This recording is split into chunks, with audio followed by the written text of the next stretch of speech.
मधुबन के बाबा, मधुबन के बाबा मुरली वाले, आपका क्या कहना, आपका क्या कहना। ओम शांति। आज 5 जनवरी 2022 के साकार मधुर महावाक्य हैं। आज मीठे मीठे बाप दादा बोले, मीठे बच्चे, तुम्हें अभी नया जीवन मिला है। पुराना जीवन बदल गया है, क्योंकि तुम अब ईश्वरीय संतान बने हो। तुम्हारी प्रीत एक बाप से है। मीठे मीठे बाबा बोले, मीठे बच्चे, अभी तुम्हें नया जीवन मिला है। पुराना जीवन बदल गया है, क्योंकि तुम अब ईश्वरीय संतान बने हो। तुम्हारी प्रीत एक बाप से है। और आज बाबा ने प्रश्न पूछा है कि ब्राह्मण जो देवता बनने वाले हैं, उनकी मुख्य निशानी क्या होगी। और उत्तर में बाबा कहते हैं, वह ब्रह्मा की मुख्य वंशावली ब्राह्मण सभी एक मत वाले होंगे। उनमें कभी मतभेद नहीं हो सकता, आपस में फूट नहीं पड़ सकती। लौकिक में जो ब्राह्मण कहलाते, उनमें तो अनेक मतें होती हैं। कोई अपने को पुष्करनी कहलाते, कोई सार सिद्ध।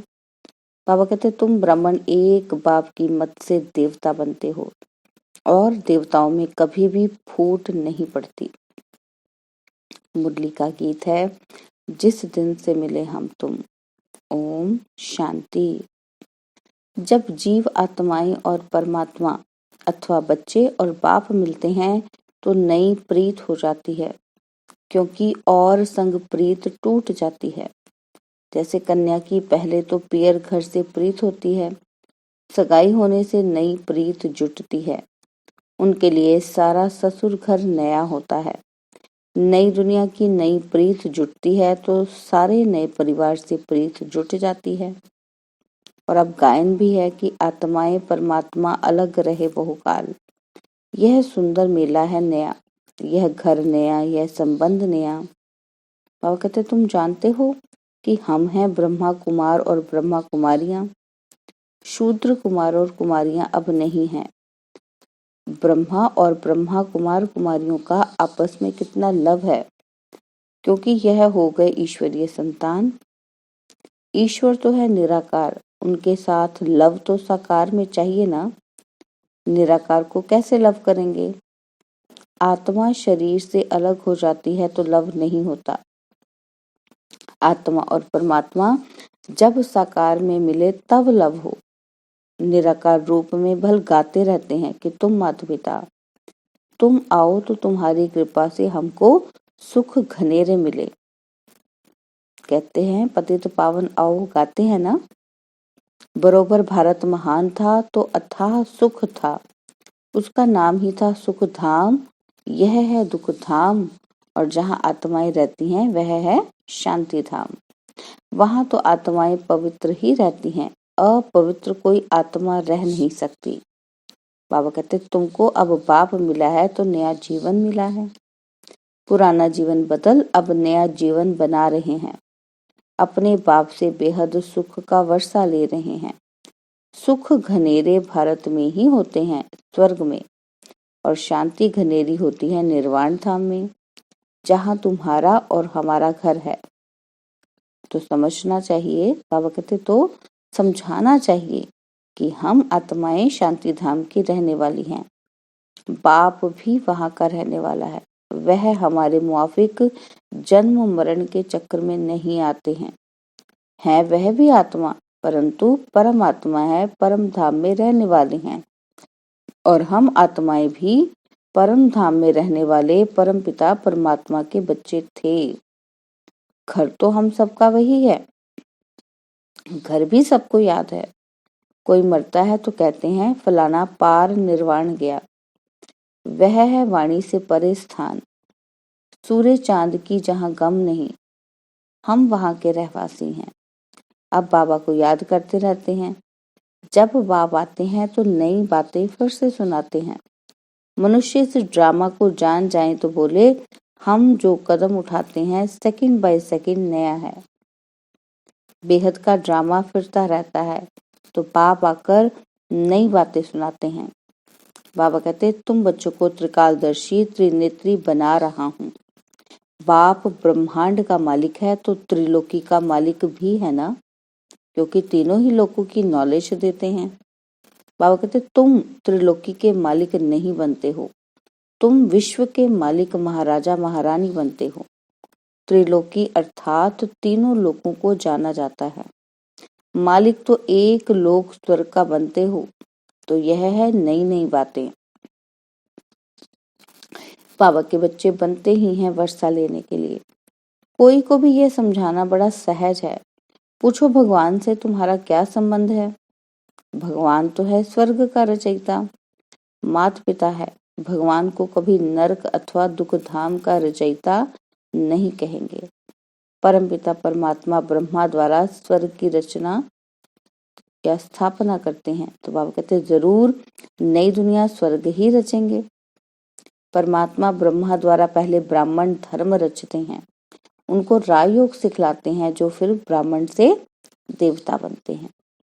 तो बाबा कहते हैं तो ब्रह्मा द्वारा ब्राह्मण और फिर विष्णु द्वारा दैवी धर्म होगा।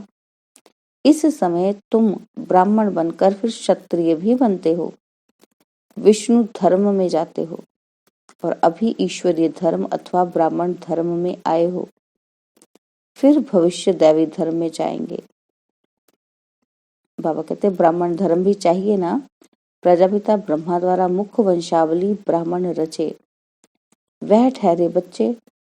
सन्यासी भी मुख से रचते हैं, परंतु वह बच्चे नहीं रचते, वह फॉलोअर्स रचते हैं। उनको वंश नहीं कहा जाता, मुख से कहते हैं कि तुम हमारे फॉलोअर्स हो, वंश को तो वर्षा मिले। यह तो तुम बच्चे जानते हो कि दिन प्रतिदिन ब्रह्मा मुख वंशावली की वृद्धि होती जाएगी, बीके बहुत होते जाएंगे। जितने देवताएं बनने होंगे उतने ब्राह्मण जरूर बनेंगे। परमपिता परमात्मा ब्रह्मा द्वारा मनुष्यों को ब्राह्मण से देवता बनाते हैं, तो जरूर स्वर्ग के मालिक होंगे। उनके लिए ही गायन है कि मनुष्य से देवता। तो यह बाबा आकर नई नई बातें सुनाते हैं। नई दुनिया के लिए नई बातें होने कारण शास्त्रों में कहाँ भी ये बातें नहीं है, इसलिए मनुष्य मूंझते हैं। बाबा कहते तुम्हारी यह है ईश्वरीय संप्रदाय, परंतु जो ईश्वरीय संतान बनकर फिर ईश्वर को फारकती दे देते वह फिर आसुरी संप्रदाय बन पड़ते हैं। एक बारी मम्मा बाबा कहा ज्ञान सुना तो उनको वर्षा जरूर मिलेगा। मम्मा बाबा कहते रहते हैं, लिखते भी हैं पिताश्री मातेश्वरी। प्रजापिता ब्रह्मा तो मशहूर है ना, और शिव बाबा भी नामी ग्रामी है। आत्मा कहती है गॉड फादर, और बाप कहते हैं कि मैं पहले पहले प्रजापिता ब्रह्मा को अडॉप्ट करता हूँ। यह ब्रह्मा की एडॉप्शन सा ब्राह्मण है, तो नई रचना हुई ना, तो जरूर बहुत होंगे। बाबा कहते इतने सब विश्व से थोड़े पैदा हो सकते। गाया भी जाता है प्रजापिता ब्रह्मा और जगदम्बा। ब्रह्मा भी एक, विष्णु भी एक, लक्ष्मी नारायण भी एक और जगदम्बा भी एक होती है। इन्हीं फीचर्स वाला फिर कभी नहीं देखेंगे। हर एक मनुष्य फिर कल्प बाद ही उसी फीचर्स में देखा जा सकता है। यहाँ तो एक ही को बहुत फीचर्स में बना देते हैं। यहाँ बहुतों के नाम राधे कृष्ण है, परंतु समझते थोड़ी हैं। राधे कृष्ण तो स्वर्ग के फर्स्ट प्रिंस प्रिंसेस का नाम है। हम तो पतित हैं, हम कैसे यह नाम रख सकते हैं? तो शिव बाबा यह नई नई बातें सुनाते हैं नई दुनिया के लिए। यह नई बातें, नया ज्ञान है। बाप कहते हैं हमने ही कल्प पहले भी नई बातें सुनाई थी, अब फिर सुना रहे हैं। तुम अभी सुन रहे हो, तुम देवी देवता बन जाएंगे तो फिर यह ज्ञान खलास हो जाएगा। इतनी ऊंची चढ़ाई है। बाबा कहते यह भी गाया हुआ है कि आश्चर्यवत अपने बाप के बनंती सुनंती औरों को सुनावंती, फिर भी अहो माया भागंती हो जाते हैं। फिर किसी को यह भी नहीं कह सकते कि बीके के पास चलो। बाबा कहते यह भी ड्रामा में नूंद है, नथिंग न्यू। बहुत आते और जाते रहेंगे। बाबा कहते भट्टी में बैठे हुए भी माया से हारकर भगंती हो गए। स्वर्ग में तो आएंगे, जैसा पुरुषार्थ किया है वैसा पद पाएंगे। अपने लिए व अपने संबंधी आदि के लिए कोई पूछे तो बता सकते हैं। बाबा कहते खुद भी समझ सकते हैं कि इस हालत में क्या पद होगा। बाप बैठ समझाते हैं। क्या समझाते हैं? बाबा कहते दिल्ली में सब धर्मों की कॉन्फ्रेंस होती है। अब कॉन्फ्रेंस करते हैं कि सृष्टि व शांति कैसे स्थापन हो, या आपस में मिलकर एक कैसे हो जाएं। एक तो हो ना सके। रिलीजियस हेड की कॉन्फ्रेंस है, परंतु उनको तो पता नहीं है कि धर्म नंबरवार कैसे है। पहला नंबर धर्म कौन सा है? रिलीजियस हेड्स माना जिसने धर्म स्थापन किया वह हेड्स आए। जैसे चीफ मिनिस्टर्स की कॉन्फ्रेंस होती है तो उसमें कलेक्टर व जज आदि नहीं आ सकते। गवर्नर्स की आपस में कॉन्फ्रेंस होगी तो गवर्नर्स ही आएंगे। हाँ करके गवर्नर अपने प्राइवेट पोट्री आदि को साथ में ले आए। बाबा कहते विचार करना चाहिए कि यह सब धर्म नंबरवार कैसे स्थापन होते हैं। सबसे बड़ा धर्म कौन सा है? आदि सनातन तो देवी देवता धर्म ही था। उस धर्म का हेड कहाँ? वह धर्म किसने स्थापन किया? बाबा कहते कृष्ण तो अभी है ही नहीं। नहीं तो फिर कृष्ण को मानने वाले चाहिए। वह है वल्लभाचारी, तो जरूर हमारा देवी देवता धर्म था। वह फिर हिंदू धर्म कह देते हैं, परंतु हिंदू धर्म तो है ही नहीं। देवता धर्म का भी अभी कोई है नहीं, तो धर्मों के हेड्स आने चाहिए। साथ में भल पोट्री आदि को भी ले आए। मुख्य धर्म तो है ही 4, उनके हेड्स चाहिए। देवी देवता धर्म का हेड कौन है? बाबा कहते गाते तो हैं goddess of knowledge Saraswati, Prajapita Brahma, तो जरूर यही बड़े होंगे। वह भी समझेंगे कि ब्रह्मा से ब्राह्मण धर्म हुआ, परंतु यह नहीं जानते कि यह ब्राह्मणों को कैसे पढ़ाकर देवता बनाते हैं। वह ब्राह्मण लोग भी कहते हैं कि हम ब्रह्मा की संतान हैं, परंतु कैसे पैदा हुए यह नहीं जानते। और फिर ब्राह्मणों में भी कोई पुष्करनी, कोई सार सिद्ध, कोई कैसे हैं। बाबा कहते यहाँ तो ब्रह्मा के बच्चे ब्राह्मण ही ब्राह्मण है, और कोई फूट इनमें पड़ती नहीं है। बाबा कहते दूसरे ब्राह्मणों में फूट पड़ती है और इनमें नहीं। ना कभी देवताओं में फूट पड़ती है। बाबा कहते सूर्यवंशी सब सूर्यवंशी, मत भेद की बात नहीं। फूट में कितना नुकसान हो जाता है। तो बाप से तुम यह नई नई बातें सुनते हो ना, कोई गीत नहीं गाते। बाबा कहते नॉलेज देते हैं नए प्रकार की, सारे सृष्टि चक्र की नॉलेज देते हैं जो धारण करनी है। ऐसा जो बाप टीचर गुरु उनको फारकती दे, पढ़ाई थोड़ी छोड़ देनी चाहिए। बाबा कहते पढ़ाई छोड़ी गोया बाप को छोड़ा। स्टूडेंट नहीं तो बच्चे भी नहीं। बाप को छोड़ा गोया वर्षे को गवाया। पतित पावन एक ही बाप है। बाप कहते हैं अब कयामत का समय है, सबको वापस जाना है। हिसाब किताब चुकतू कर। सोना आग में डालते हैं तो प्योर हो जाता है। अब आग तो सारी दुनिया को लगनी है, परंतु इस आग में पावन नहीं हो सकेंगे। इसमें योग बल की बात है, तो फिर सजाएं खाकर शरीर छोड़ेंगे। हिसाब किताब चुकतू होगा। बाबा कहते पाप का हिसाब किताब चुकतू कर, फिर पावन होकर वापस जाना है। और वापस जाने का समय यह है। महाभारत की लड़ाई भी है, होली भी मनाते हैं। बाबा कहते रावण राज्य खत्म हो जाना है, फिर राम राज्य में तो बहुत थोड़े होते हैं, और अभी रावण राज्य में तो बहुत हैं। ये सब आत्माएं कहाँ जाएंगी? तो बाबा कहते जरूर लिबरेटर भी चाहिए। बाप कहते हैं मैं सबको ले जाऊंगा, सबकी ज्योति जगाकर ले जाऊंगा। बाबा कहते कि मैं सबकी ज्योति जगाकर ले जाऊंगा उनको। बाबा कहते फिर उन्होंने अपना अपना पाठ बजाना है। बाबा कहते तुम जानते हो हम देवी देवता धर्म में आएंगे, मुक्ति धाम में जाकर फिर वापस चले जाएंगे। मुक्ति धाम में जाकर बाबा कहते फिर हम वापस भी यहाँ आएंगे, 84 जन्म भोगेंगे। सूर्यवंशी चंद्रवंशी बनेंगे। बाबा कहते सारा चक्र बुद्धि में आ गया है। आत्मा बता सकती है कि आओ, तो हम आपको शिव बाबा का ऑक्यूपेशन बताएं। बच्चों के सिवाय तो कोई बता न सके। वह कहेंगे परमात्मा तो निराकार है, उनका फिर ऑक्यूपेशन क्या बताएंगे। अरे वह पतित पावन है, तो जरूर पावन बनाने उनको आना है ना। कैसे राजयोग सिखलाते हैं, ब्रह्मा द्वारा कैसे देवी देवता धर्म की स्थापना होती है, वह हम बता सकते हैं।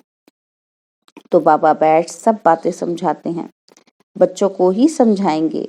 और कल्प पहले जिन्होंने पढ़ा है वह पढ़ते हैं, नहीं पढ़ सकते तो भगंती हो जाते हैं। नई बात नहीं, फिर भी बाबा का हमेशा बच्चों पर लव रहता है। बेचारा फिर भी आकर बाप से पूरा वर्षा ले, परंतु तकदीर में नहीं होगा तो क्या कर सकते हैं। बाप का तो लव है ना, क्योंकि भक्ति मार्ग में भी बाप को बहुत याद करते हैं। जो भी देवी देवता धर्म वाले होंगे वह जरूर याद करते होंगे। आधा कल्प खूब याद करते हैं।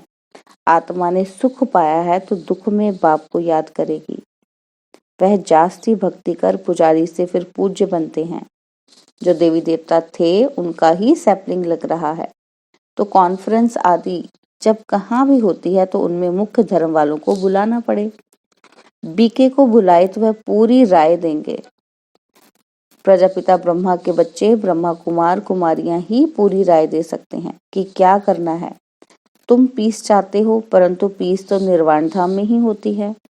अभी तो दुख धाम है, अनेक धर्म है। बाबा कहते एक धर्म था तो सुख शांति सब कुछ था, और अभी यह विनाश तो जरूर होगा। इसमें तो खुश होना चाहिए। स्वर्ग के गेट खुल रहे हैं। ऐसे ऐसे बच्चियों को समझाना पड़े। समझा? अच्छा। मीठे मीठे सिकिलदे बच्चों प्रति माता पिता बाप दादा का याद प्यार और गुड मॉर्निंग।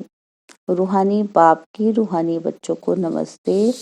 हम रूहानी बच्चों की रूहानी बाप दादाजी को दिलवा जान सिकवा प्रेम से नमस्ते। ओम शांति। प्यारे बाबा, मीठे बाबा, मेरे बाबा, शुक्रिया बाबा, शुक्रिया बाबा, शुक्रिया बाबा। धारणा के लिए मुख्य सार हैं। पहला पॉइंट है कि कभी भी बाप को व पढ़ाई को छोड़ वर्षा नहीं गंवाना है, एक मत हो रहना है। और सेकंड पॉइंट है सजाओं से छूटने के लिए योग बल से पुराने सब हिसाब किताब चुकतू करने हैं। और बाबा ने हमें वरदान दिया कि ट्रस्टीपन की स्मृति से निमित्त समझ हर कार्य करने वाले डबल लाइट भव। ट्रस्टीपन की स्मृति से निमित्त समझ हर कार्य करने वाले डबल लाइट भव। बाबा कहते हैं निमित्तपन का भाव बोझ को सहज खत्म कर देता है। मेरी जिम्मेवारी है, मेरे को ही संभालना है, मेरे को ही सोचना है, तो बोझ होता है। जिम्मेवारी बाप की है, बाप ने ट्रस्टी अर्थात निमित्त बनाया है। इस स्मृति से डबल लाइट बन उड़ती कला का अनुभव करते रहो। जहाँ मेरा है वहाँ बोझ है। इसलिए कभी किसी कार्य में जब बोझ महसूस करो तो चेक करो कि कहीं गलती से तेरे के बजाय मेरा तो नहीं कहते। तो मुरली का स्लोगन है हर बोल में आत्मिक भाव और शुभ भावना हो तो कोई भी बोल व्यर्थ नहीं जा सकता। हर बोल में आत्मिक भाव और शुभ भावना हो तो कोई भी बोल व्यर्थ नहीं जा सकता है। ओम शांति। और आज के पुरुषार्थ में लवलीन स्थिति का अनुभव कैसे करेंगे? तो बाबा कहते हैं जैसे कोई सागर में समा जाए तो उस समय सिवाय सागर के और कुछ नजर नहीं आएगा। ऐसे आप बच्चे सर्व गुणों के सागर में समा जाओ। बाप में नहीं समाना है, लेकिन बाप की याद में स्नेह के सागर में समा जाना है। ओम शांति। ओम शांति। आज 4 जनवरी के पुरुषार्थ के लिए बाबा ने कहा कि स्नेह के सागर में समा जाओ, तभी लवलीन स्थिति का अनुभव करेंगे। जैसे बाप गुणों का सागर है और उसी सागर में समा जाना है। सागर में समाने से हम सागर ही बन जाते हैं। हम में और सागर में कोई अंतर नहीं रहता। तो बाबा ने कितना सुंदर अभ्यास दिया है। तो बाबा कहते सागर में समाना मतलब ये नहीं कि उसमें डूब जाना। सागर में समाना मतलब बाबा की याद में स्नेह में डूब जाना। तो कुछ क्षण बाबा की याद में ऐसे खो जाएं, उस प्रेम को अंदर से अनुभव करें।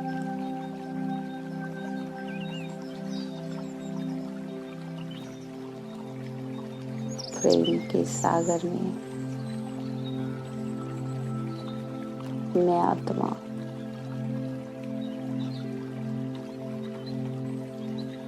गहरे डुबकी लगाते लगाते स्वयं ही प्रेम बन गई।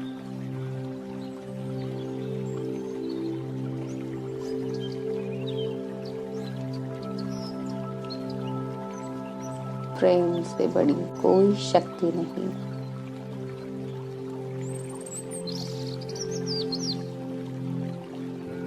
जहाँ प्रेम है वहाँ परिवर्तन है।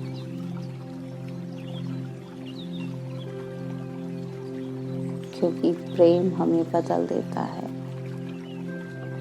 हमें पहले जैसा नहीं रहने देता। इसीलिए परमात्मा प्रेम में डूबते ही सबसे पहला मुझ में परिवर्तन आता है। मैं आत्मा बदल जाती हूँ, पहले जैसी नहीं रहती। जिसमें डूबी उसके जैसी हो गई। प्रेम के सागर में डूबते ही प्रेम स्वरूप हो गई। जो उसका रूप वो मेरा रूप। वो प्रेम का सागर, मैं मास्टर प्रेम सागर। अनुभव करें जैसे मेरा हृदय विशाल होता जा रहा है और सब आत्माएं उस हृदय में प्रवेश करती जा रही हैं। जैसे पाप का दिल तख्त बहुत बड़ा सब आत्माओं के लिए स्थान है, वैसे ही मैं आत्मा दिल तख्त नशीन आत्मा, मेरे दिल पर भी सब आत्माओं के लिए जगह है, स्थान है। क्योंकि मैं पाप समान प्रेम सागर की संतान हूँ। स्नेह में समाई हुई स्नेह की मूर्ति, स्नेह सागर की संतान, लवलीन आत्मा हूँ।